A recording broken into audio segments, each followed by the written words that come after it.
Hi, I'm Diana Scholl. I'm ACLU's social media manager. The ACLU is a nonpartisan organization. We are protecting the Constitution. Obviously, our supporters tend to be on the left, but we are not a left-wing organization. Social media is how we get our message, one of the main ways we get our message to the world. Twitter is, I think it's no secret that a lot of people who follow the ACLU after election, their interest is the fact that they hate Donald Trump. So I think we've aligned with their interests in certain ways. I don't think our goal is, like I said, our goal is not to impeach Donald Trump. Our goal is to protect the Constitution, and we'll figure out where Donald Trump fits in there. But I think often things that align with hating Donald Trump are going to get attention from folks who follow us.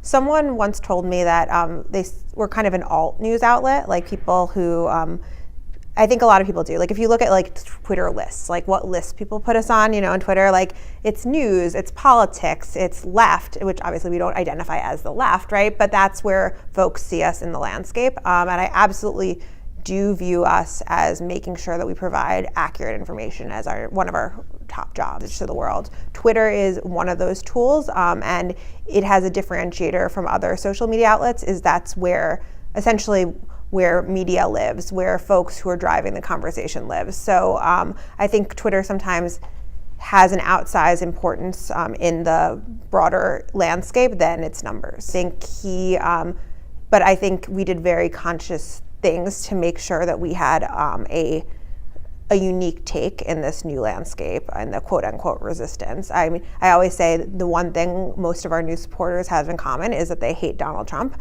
and then everything else is just trying to make sure that they understand everything else the ACLU stands for. Our platforms are actually, our audience is majority women on every platform, just like most of the people who are taking action right now. So we think through what are people interested in. We know that on Instagram, for instance, there's content on LGBT rights performs well. So we want to both meet people where they're at and try to take them a little further.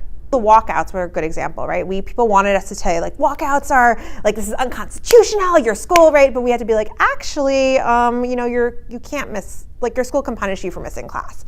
So we figured out a way to say it that wouldn't demoralize all the youth, but we said, here's the deal, like, it literally, and I try to do things conversationally on Twitter. The tweet, you can find it if you want to do a screen. It was kind of, here's the deal.